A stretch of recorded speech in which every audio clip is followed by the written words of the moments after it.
Television ప్రేక్షకులకి స్వాగతం. అంబరాన్ నటిన ఆవిర్భావ దినోత్సవ వేడుకలు.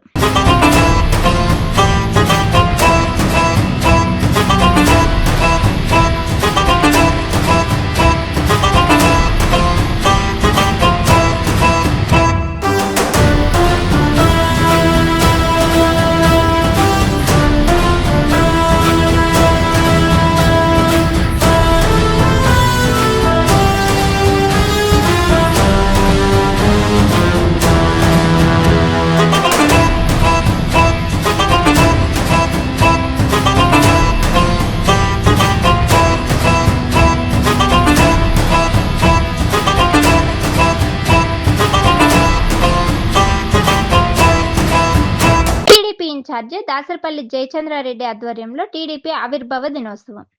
మొలకల చెరువులో పండగ వాతావరణం. తెలుగుదేశం పార్టీ 43వ ఆవిర్భావ దినోత్సవ వేడుకలు అంబరాన్ని అంటాయి. తంబలపల్లి నియోజకవర్గం తెలుగుదేశం పార్టీ ఇన్ఛార్జి దాసరపల్లి జయచంద్రారెడ్డి ఆధ్వర్యంలో ఆవిర్భావ దినోత్సవ వేడుకలను ఘనంగా జరిగాయి. తొలుత పార్టీ కార్యాలయంలో తంబలపల్లి నియోజకవర్గంలోని 6 మండలాల నుంచి భారీగా తరలివచ్చిన టీడీపీ నాయకులు, కార్యకర్తల మధ్య ఇన్ఛార్జి దాసరపల్లి జయచంద్రారెడ్డి తెలుగుదేశం పార్టీ జెండాని ఆవిష్కరించారు. ఈ సందర్భంగా ఎన్టీఆర్ విగ్రహానికి నివాళులర్పించి పూజలు నిర్వహించారు. ఆవిర్భావ దినోత్సవం సందర్భంగా ఏర్పాటు చేసిన పెద్దపాటి స్క్రీన్లో ఎన్టీఆర్ గురించి వచ్చిన పాటలు, పార్టీ కార్యక్రమాలు ఆకట్టుకున్నాయి.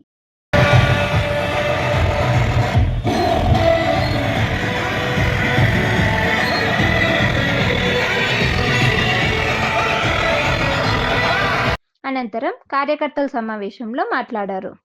స్థానిక పార్టీ కార్యాలయం నుంచి ఆర్టీసీ బస్టాండ్ మీదుగా బస్టాండ్ సర్కిల్ వరకు భారీ ద్విచక్ర వాహన ర్యాలీ జరిగింది. ర్యాలీగా బస్టాండ్ సర్కిల్ చేరుకొని పార్టీ పథకాన్ని ఆవిష్కరించారు. అనంతరం కేక్ కట్ చేసి కార్యకర్తలకు పంచిపెట్టారు.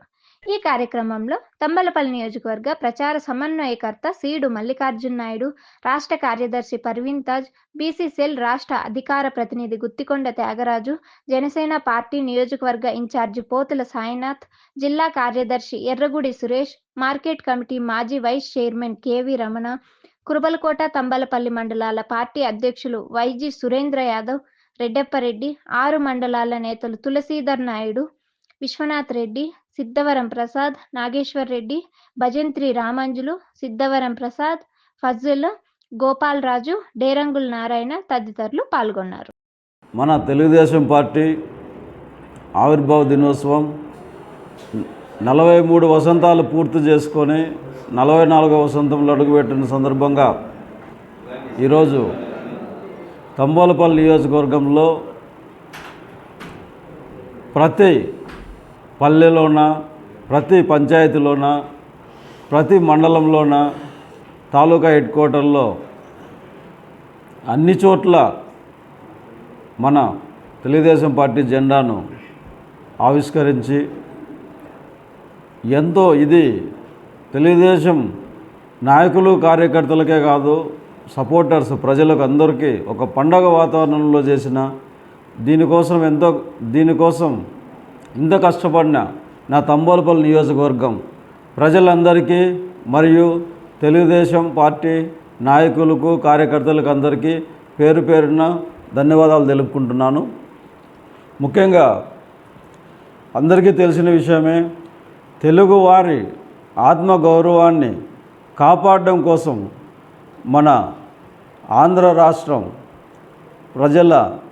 ఆంధ్రప్రదేశ్ ప్రజల అందరికీ అన్న ఎన్టీఆర్ రామారావు గారు పార్టీని స్థాపించిన 9 నెలల్లోనే అధికారంలోకి తెచ్చినారంటే ఆయన ప్రజలను ఎంత చైతన్యపరిచినారో అందరికీ తెలిసిన విషయమే.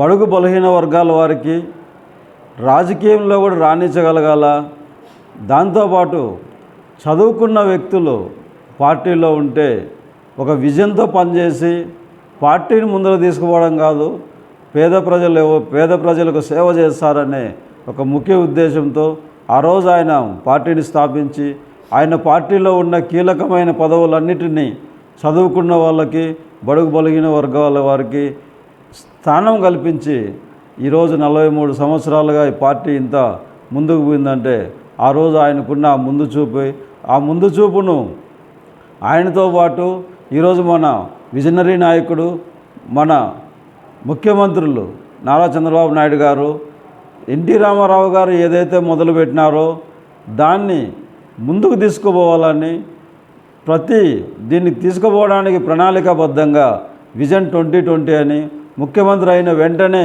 మహిళలకు ఆర్థిక స్వేచ్ఛ కావాలని చెప్పి సెల్ఫ్ హెల్ప్ గ్రూప్స్ పెట్టడం, అవే డ్వాక్రా గ్రూపులు పెట్టడం, ఈరోజు అదే పెద్ద వృక్షమే వెలుగు సంస్థగా ఏర్పడమే కాక మన రాష్ట్రంలో మన క్యాపిటల్ సిటీకి కూడా డొనేషన్ ఇవ్వగలిగే స్థాయికి మన వెలుగు సంస్థ ఈ సెల్ఫ్ హెల్ప్ గ్రూప్స్ వచ్చిందంటే ఆ చలవ కంప్లీట్గా మన అధినాయకులు నారా చంద్రబాబు నాయుడు గారు ఘనత అని చెప్పి కంఠాపదంగా చెప్పుకోతున్నాం. దీంతోపాటు ఈరోజు ప్రతి ఇంట్లోన ఎక్కడ ఏ మారుమూల ప్రాంతానికి పోయినా కూడా కనీసం మినిమం ఒక 10-20 మంది ఇంజనీరింగ్ చదువుకుంటానే పిల్లోళ్ళు కావచ్చు, ఒక 5-6 మంది సాఫ్ట్వేర్ ఇంజనీర్లు కావచ్చు, ఈరోజు విదేశాల్లోనే కాకుండా ప్రపంచంలో అన్ని మూలల్లోనూ సాఫ్ట్వేర్ ఇంజనీర్లుగా పనిచేసుకుంటూ సంతటితో ఆగకుండా వ్యాపారాలు చేసుకుంటూ ముందుకు వస్తున్నారు. మాలాంటి వాళ్ళు ముందుకు వస్తున్నారంటే ఇదంతా చంద్రబాబు నాయుడు గారితే. దీంట్లో ఒక విషయం చెప్పుకోవాలి మేము కూడా, ఎందుకంటే ఆయన పదే చెప్తా అంటాడు, నేను పెట్టిన చిన్న మొక్క ఈరోజు పెద్ద వృక్షమైందని. దాంట్లో మేము కూడా ఒకరు భాగమే. నేను కూడా 95లో ఇంజనీరింగ్ జాయిన్ అయినాను. 99లో ఇంజనీరింగ్ కంప్లీట్ చేసుకొని తర్వాత మన అధినాయకులు నారా చంద్రబాబు నాయుడు గారి నియోజకవర్గంలోనే స్పెషల్ ఆఫీసులో ఇంజనీరుగా ఒక 2 సంవత్సరాలు పనిచేసిన తర్వాత అక్కడ ఉన్న సాఫ్ట్వేర్ కోర్సులు చదువుకొని కుప్పంలో, అక్కడి నుంచి ఇన్ఫోసిస్లో వర్క్ చేసి, ఇన్ఫోసిస్ నుంచి CFC and bank of America, top MNC in world bank of అమెరికాలో యాజ్ ఎ మేనేజర్గా రిజైన్ చేసి 2012లో బిజినెస్ లేకపోయి సక్సెస్ అయ్యి మీ ముందర ఒక పెద్ద పార్టీకి నాయకత్వం వాళ్ళు కలిగించే స్థాయికి దిగినారంటే ఇది కంప్లీట్గా ఈ ఘనత అంతా మా అధినాయకులు నారా చంద్రబాబు నాయుడు గారికి చెల్లుతుందని చెప్తున్నాను. దీంతోపాటు ఈ చిన్న యూత్ను పార్టీని ఒక పక్క రైతులను వాళ్ళ పిల్లలను చదివించడం, వాళ్ళను సాఫ్ట్వేర్ ఇంజనీర్లుగా కావచ్చు, ఇతర ఉద్యోగస్తులుగా ఉన్నత స్థాయికి తీసుకుపోవడమే కాకుండా ఇంకా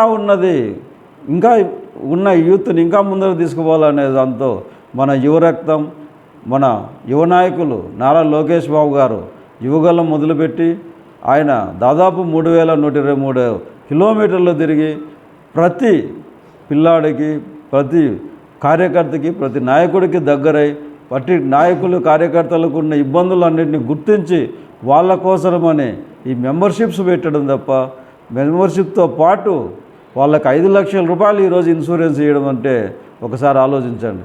కార్యకర్తల గురించి ఎంత ఆలోచిస్తుందో మన పార్టీ. తెలుగుదేశం పార్టీ అనేది ఒక నాయకుడికో ఒక వ్యక్తికో సంబంధించింది కాదు, ఇది ఒక పెద్ద కుటుంబం, ఇది వ్యక్తుల సముదాయానికి సంబంధించింది. కాబట్టి ఇది ఎప్పుడు ఎల్లవేళలా భూమి మీద జనజీవనం ఎంతవరకు ఉంటుందో అంతవరకు తెలుగుదేశం పార్టీ బతికే ఉంటుంది. అంతేకాదు ఈ ఆంధ్రప్రదేశ్లోనే ఎప్పటికీ తెలుగుదేశం పార్టీ నిలిచి ఉంటుందని చెప్పి ఘంటాపదంగా చెప్తున్నాను.